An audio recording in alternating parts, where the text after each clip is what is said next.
안녕하세요. 말레트 스튜디오입니다. 오늘은 지난 시간에 예고한 대로 대표적인 아르누보 스타일의 작가로 평가되면서 누구보다 독보적인 스타일을 창조해낸 알퐁스 무아의 예술과 삶에 대해서 이야기해 보겠습니다. 알퐁스 무아는 1860년 7월 합스부르크 왕가에 지배하여 있던 오스트리아 헝가리 제국의 모라비아 또는 모라바 공국의 남부 이반치체에서 태어났습니다. 오늘날의 체코는 크게 서쪽의 보헤미아, 동쪽의 모라비아, 동쪽 끝에 폴란드 국경과 맞닿고 있는 실레시아 지방으로 나누는데 이반치체는 이 모라비아의 남부 지역에 해당합니다.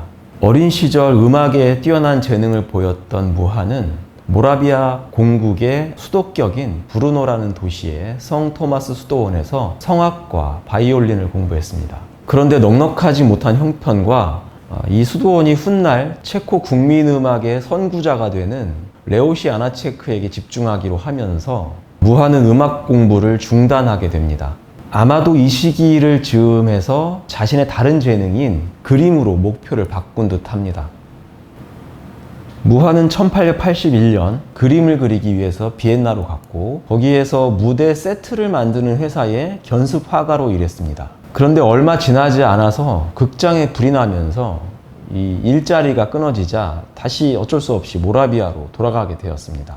이렇게 돌아가는 중에 여행 경비를 마련해야 했기 때문에 비엔나와 이반치체 중간에 있는 미콜로프라는 지역에서 초상화 그리고 묘비에 글자를 새겨 넣는 그런 일들을 했습니다. 그의 작품은 좋은 평가를 얻었고 미콜로프 지역의 지주이자 귀족인 벨라시 큐엔백작의 눈에 들어서 1885년 결국 큐엔백작의 후원을 통해서 뮌헨 아카데미로 유학을 가게 됩니다. 뮌헨에서 2년간 공부한 무아는 큐엔백작의 권유로 1888년 파리로 가게 됩니다.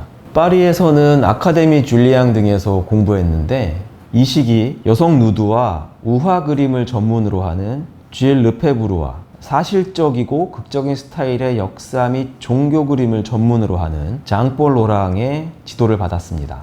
그의 나이 30세가 되어가던 1889년 이미 충분한 후원을 했다고 생각한 큐엔백작은 후원을 중단하게 되고 이후 생계를 위해서 돈벌이를 해야 했던 무아는 잡지에 사파 등을 그리는 일을 하게 됩니다.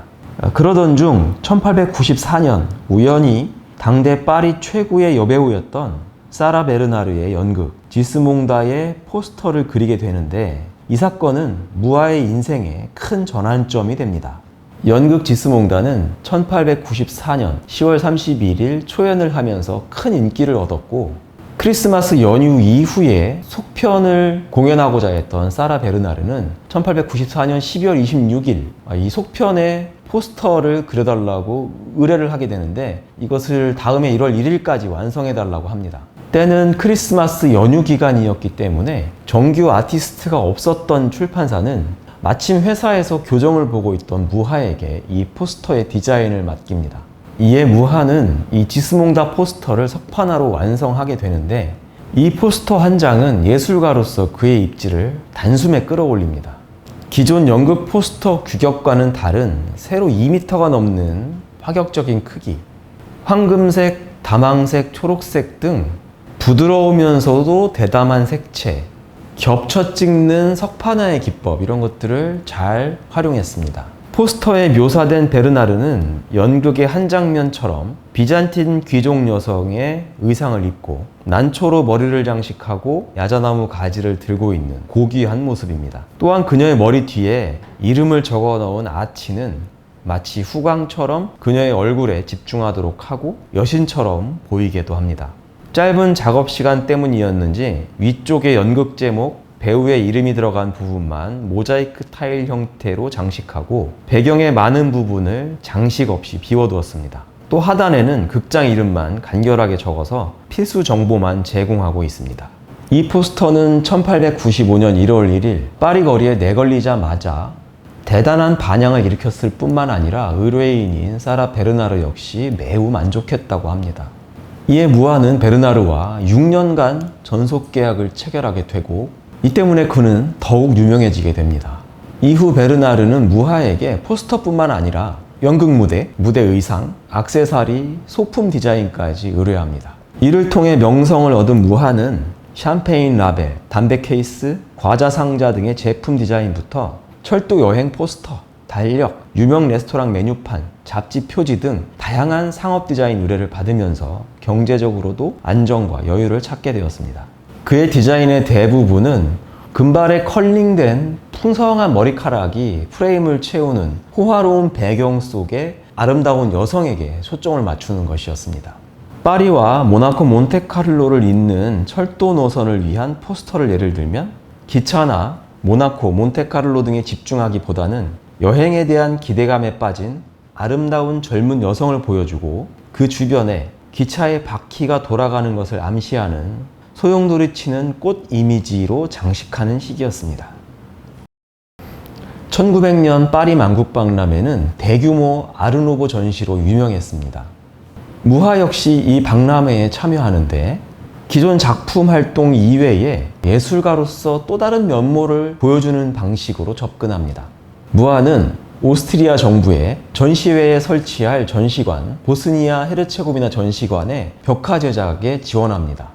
1878년 베를린 조약을 통해서 오스만 제국으로부터 보스니아 헤르체고비나 땅에 관할권을 넘겨받은 오스트리아 정부는 이 지역의 산업, 농업, 문화를 전시하고자 했습니다. 본래 무하의 의도는 외세의 점령으로 인해서 그 지역의 슬라브계 주민들이 겪은 고통을 벽화로 묘사하고자 했습니다. 그의 의도를 알아챈 오스트리아 정부가 이에 반대했고 결국 무하는 발칸반도에서 가톨릭교회, 동방정교회, 무슬림들이 서로 조화롭게 살아가는 미래 사회를 묘사하는 것으로 변경했습니다.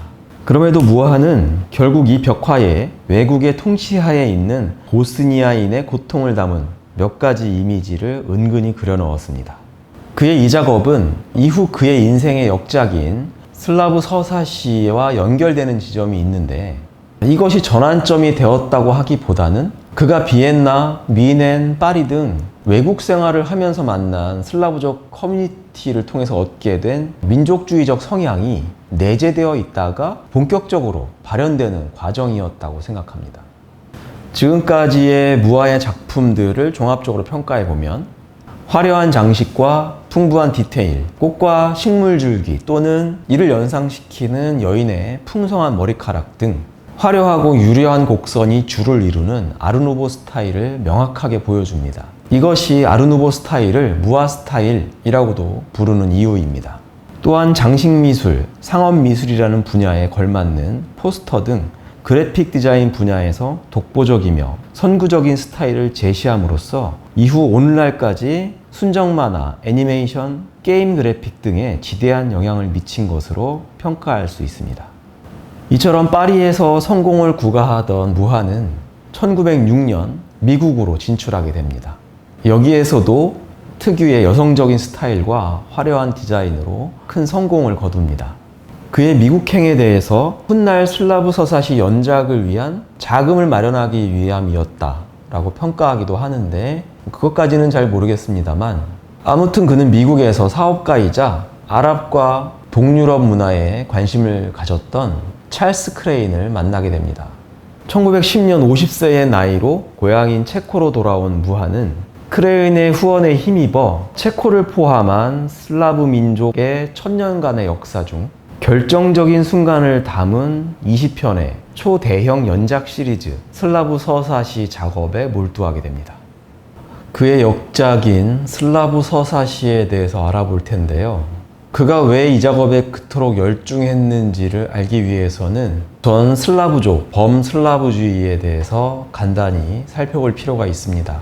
우선 민족이라는 개념과 이를 통해서 인류를 범주화하는 것에 대해서는 많은 경고가 있기도 하고 이론적 연구 역시 충분하지 못하다는 지적도 있기 때문에 여기서는 우리 얘기의 이해를 돕는 차원에서만 간략히 짚어보도록 하겠습니다.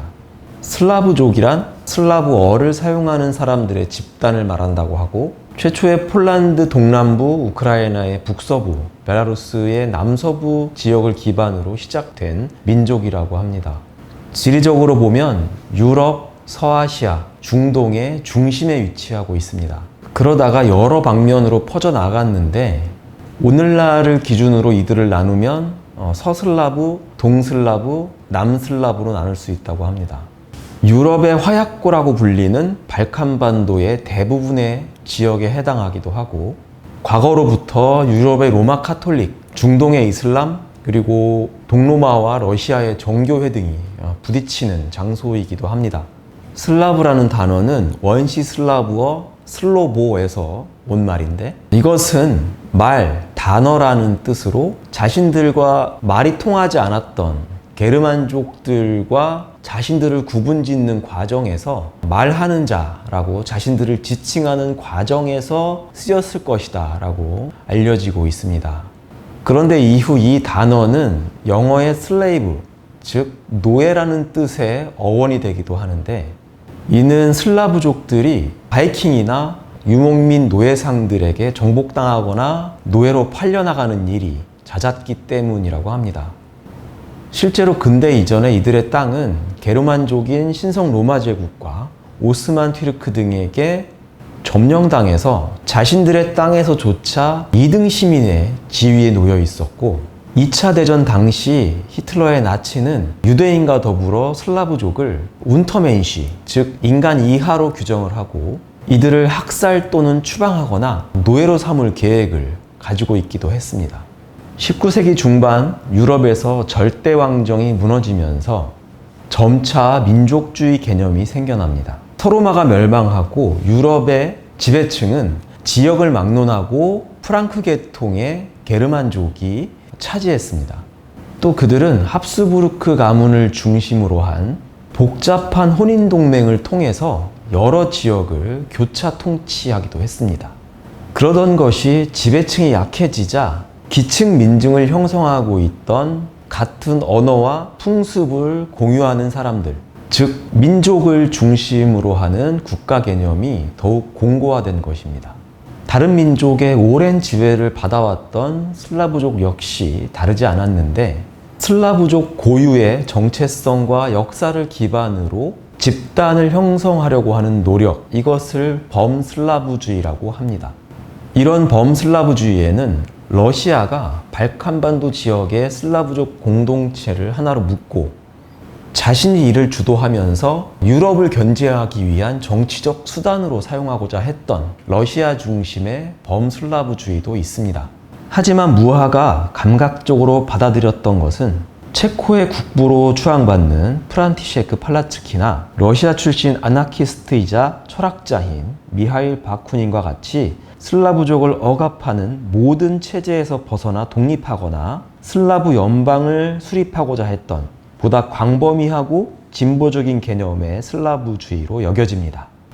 이 슬라브 서사시 작업을 위해 무하는 작품의 배경이 되는 슬라브인들의 거점이었던 러시아, 폴란드, 발칸반도, 아토스산의 동방정교회 수도원 등을 방문하고 사진을 찍어서 기록으로 남겼으며 역사적인 고증을 통해서 작품을 준비해 나갔습니다. 이 무렵 체코에서 활동하던 작가들에게는 30년간 외국 생활을 하다가 돌아온 외부인이 복고적 취향의 민족주의 이념을 구현하려고 하는 것이 못마땅하게 여겨지기도 했습니다. 그럼에도 무하는 1912년부터 1926년까지 무려 14년에 걸쳐서 20편의 대작 시리즈를 준비하고 완성했는데, 그 사이 유럽은 1914년부터 1차 대전을 겪었고, 전쟁이 끝난 1918년 무하의 고국인 체코는 오스트리아 합스부르크 왕가로부터 독립까지 하게 됩니다. 이후에도 그의 작업은 계속되어서 체코의 독립 10주년을 기념하는 1928년 무하는 이 작품을 프라하에 기증합니다. 슬라브 서사시는 슬라브 민족의 신화와 역사 중에서 결정적인 사건들을 20개로 추려서 그린 것이고, 이를 카테고리로 나누면 슬라브족에 대한 공통의 에피소드가 6점, 서슬라브에 대한 것이 11점, 남슬라브에 대한 것이 2점, 러시아에 대한 것이 1점입니다. 이들 중 몇 가지를 살펴볼 텐데요. 우선 이 작업의 초기에 제작한 슬라브족 공통의 작품인 태고적 슬라브인들, 미겐섬의 스반토비트 축제, 슬라브어 전례의식의 도입 등은 체코인들뿐만 아니라 슬라브족 모두에게도 중요한 의미를 지니는 슬라브 역사 초기의 주제들입니다. 서슬라브에 대한 작품 중 보헤미아 왕 프로제미스 오타카르 2세는 신성 로마 제국 시대 제국 내 최대 판도를 구축한 보헤미아 왕이었던 오타카르 2세의 모습을 그린 것이고, 후스파의 왕 포테브라드의 이르지는 얀 후스의 교회개혁 운동 이후 체코가 로마 가톨릭의 세력권을 벗어날 무렵 체코의 왕이었던 이르지 등의 모습을 그린 것이며, 그른발트 전쟁이 끝난 후와 터키에 맞서 시게트에서 항전을 펼친 미쿨라시 제린스키 등은 게르만의 튜튼 기사단과 튀르크와 같은 외세에 맞서 영광스러운 승리를 거둔 역사를 기록하고 있습니다. 또 하나 특이할 것은 후스 사이클이라고 불리는 슬라브 서사시 시리즈 내의 작은 시리즈입니다. 베들레헴 교회에서 설교하는 얀 후스라는 작품을 포함해서 6점의 작품을 말하는데, 이 작품들은 14세기 말 신성 로마 제국의 영토였던 프라하에서 펼쳐졌던 선구적인 종교개혁 운동인 후스주의 운동과 관련된 것입니다. 그 중심에 있던 얀 후스는 체코의 기독교 신학자이자 종교개혁가였습니다. 후스주의는 그의 이름에서 딴 것인데, 이 사건은 우리가 알고 있는 마르틴 루터의 종교개혁보다 무려 100년이나 앞서서 일어났던 사건이었습니다. 프라하 카렐 대학의 총장이기도 했던 얀 후스는 체코인들이 신성 로마 제국에 맞서 싸울 것을 독려하기도 하고, 체코어의 철자법을 개량해서 보급했으며 체코어 찬송가를 보급하기도 했습니다. 결정적으로 그는 설교와 저수를 통해서 교회의 타락, 즉 교회의 민중에 대한 착취, 면죄부 판매, 성직 매매들을 비판하면서 교회의 재산권을 박탈해서 청빈한 교회를 만들어야 한다고 주장했습니다. 그의 이런 행동은 체코의 대중과 일부 귀족들에게는 지지를 받았지만 고위 성직자나 게르만인들에게는 커다란 반발을 불러일으켰습니다. 결국 가톨릭 교회는 콘스탄츠 공의회라는 종교회의를 열어서 1415년 얀 후스를 화형시킵니다.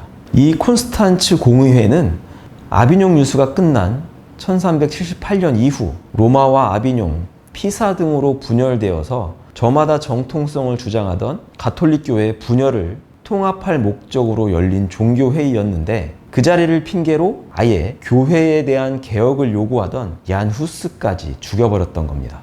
얀 후스에 대한 화형 소식에 체코인들은 강력히 반발했고, 콘스탄츠 공의회의 결정을 거부하면서 후스의 가르침을 따르겠다는 선언문이 발표되기도 했으며, 이후 후스주의와 로마 가톨릭 사이에는 점점 갈등이 깊어져 갔습니다.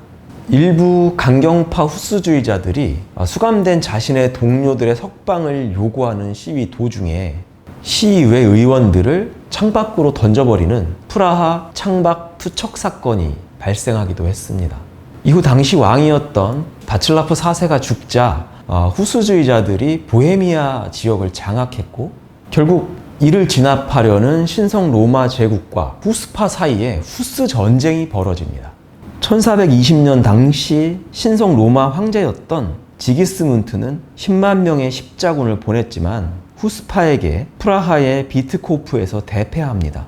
그러다가 결국 후스파 내부의 갈등으로 온건 후스파가 지기스문트 편에 서게 되면서 결국 전쟁은 1434년 급진파의 패배 이후 신성 로마 제국과 온건 후스파의 화약을 통해서 마무리됩니다. 당시 신성 로마 제국 하층민들의 대부분은 체코인들이었기 때문에 얀 후스의 저항 운동과 이후의 후스 전쟁은 신성 로마 제국에 대한 체코인들의 민족 저항 운동의 성격과 나아가 하층 계급의 사회적 불평등에 대한 자각에서 시작된 계급 투쟁의 성격 또한 지니고 있다고 보아야 하겠습니다. 무하가 이처럼 얀 후스와 관련된 일련의 사건에 6편의 작품을 헌사한 이유는 14세기 말 신성 로마 제국 게르만족들의 치하에 있던 슬라브족들의 처지에 20세기 초까지도 여전히 오스트리아 합스부르크 황가의 지배하에 놓여 있는 슬라브족들의 문명을 투영한 결과라고 보아야 할 것입니다. 이처럼 제국에서 2등 시민, 피지배 계층으로 전락해 압박과 수탈, 착취로 고통받던 슬라브인들에 대한 무하의 특별한 민족의식이 담긴 작품들은 또 있습니다. 먼저 슬라브어 전례의식의 도입이라는 작품은 9세기 모라비아 지방으로 그리스 정교가 전래되던 초기에 슬라브어로 미사를 집전하던 모습을 묘사한 것이고, 이반치체에서의 형제교단의 크랄리체 성경의 인쇄는 후스주의 운동 이후 무하의 고향인 이반치체에서 최초로 체코어로 된 성서가 인쇄되어 종교 행위는 물론 체코 민족어 발전에도 기여한 사건을 기념하는 것입니다. 개인적으로 흥미를 끈 작품은 슬라브어 전례의식의 도입이라는 작품인데, 이 작품을 보면 미사가 진행 중인 밝은 톤의 배경에 공중에 떠 있는 사람들이 그려져 있습니다.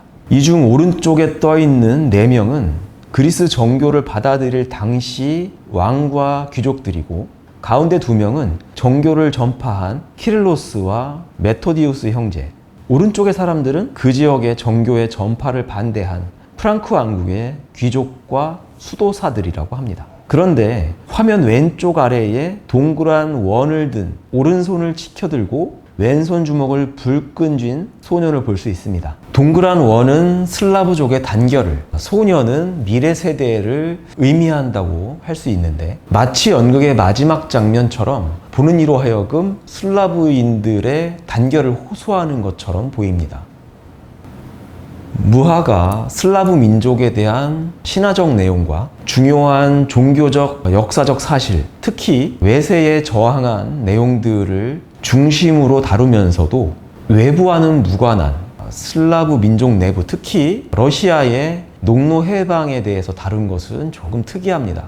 그의 후원자였던 찰스 크레인이 러시아의 농노 해방에 대해서 다뤄줄 것을 요청했다고도 하지만, 무하 역시 이 작품을 위해서 러시아를 직접 방문해서 수십 장의 사진을 찍고 러시아인들의 모습을 그려오기도 하는 등 이 작품을 위해서 많은 준비를 한 것도 사실입니다.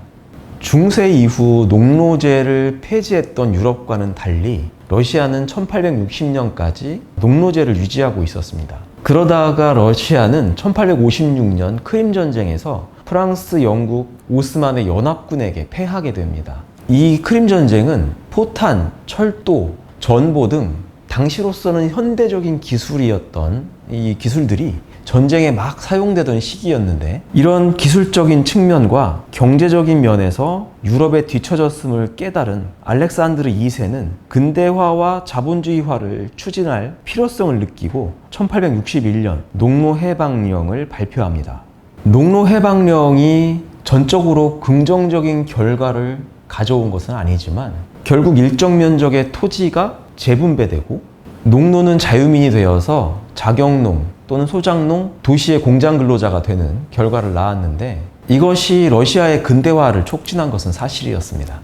무하가 이를 슬라브 서사시에서 다룬 것은 러시아 중심의 협의의 슬라브주의가 아닌 슬라브족들의 자유와 평등을 억압하는 모든 체제로부터의 독립을 지지하는 보다 폭넓은 시각을 가졌음을 보여주는 것이라고 생각합니다.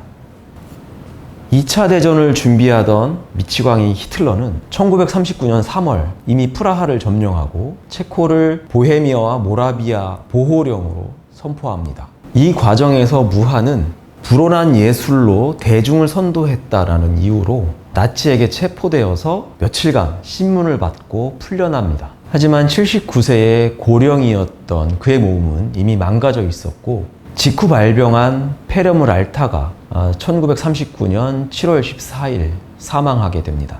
자신의 성공적이었던 예술가로서의 인생 후반을 조국과 슬라브족을 위해 바쳤으나, 죽기 직전 그 조국은 또다시 게르만인들에게 빼앗기고 자신 역시 그들에 의해 억울한 죽음을 맞고 말았던 겁니다.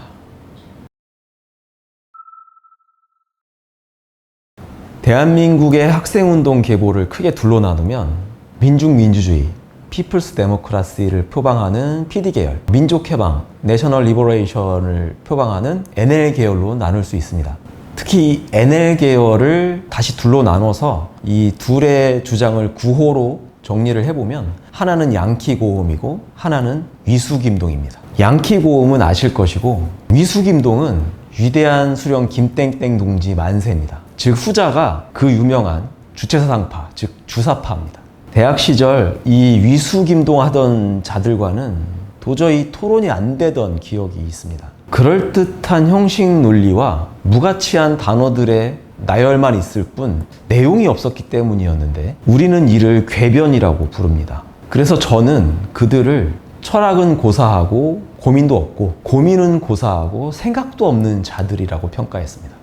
그런데 90년대 초반 소련을 시작으로 동구권이 붕괴되고 이에 의존하고 있던 북한의 경제 역시 삽시간에 어려워지게 됩니다. 그리고 황장엽이라는 사람까지 남한으로 도망을 오자 이 위수김동 하던 것들이 어느 순간 사라집니다. 일부는 지역에서 풀뿌리 운동, 시민사회 운동을 하면서 나름대로 정신을 차리고 자리를 잡은 그런 사람들도 있었는데 어떤 부류는 나쁜 머리로 공부를 하겠다거나 출처불명의 장학금을 받고 유학을 간다거나 또는 종교 사업을 하는 그런 구제불능파들이 있었습니다. 이 위수김동하던 것들이 2000년대 초중반에 신분을 세탁하고 다시 재등장했으니 그것이 바로 뉴라이트라는 것입니다. 이것들은 경제적, 합리적, 효율적 등 여전히 가치평가가 모호한 단어들을 사용하면서 더욱 강력한 궤변으로 무장되어 있었습니다. 그리고 꼴에 교수, 학자, 농객으로 활동을 하기 시작했습니다. 이것들이 오사카 출신 대통령 시대에 토착 외구들과 손을 잡더니 활개를 칩니다. 소위 위수김동과 덴노헤이카 반자에 하는 것들이 추잡한 이종교배를 하더니 오늘날까지 죽지 않고 살아서는 식민지 근대화론, 반일 종족주의 따위의 정신착란에 빠져서 민주주의를 더럽히고 안보를 해치며 독립운동의 역사를 왜곡하고 민족 정신에 침을 뱉고 있습니다. 앞서 말한 대로 이 뉴라이트를 이해하려고 하면 안 됩니다.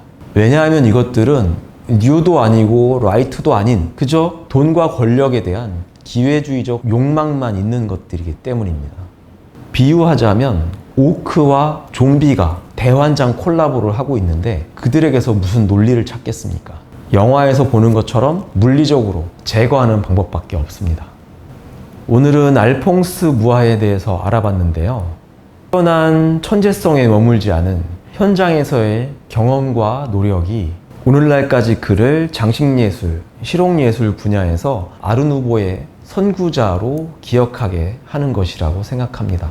또 한 명의 예술가가 자신의 예술적 재능을 개인적 성취를 넘어서 더 큰 틀에서 발휘할 때 인류에게 어떤 영향을 미칠 수 있는지도 생각해 볼 수 있었습니다. 다음 시간에는 벨기에의 아르누보에 대해서 살펴보겠습니다. 오늘도 시청해 주셔서 감사합니다.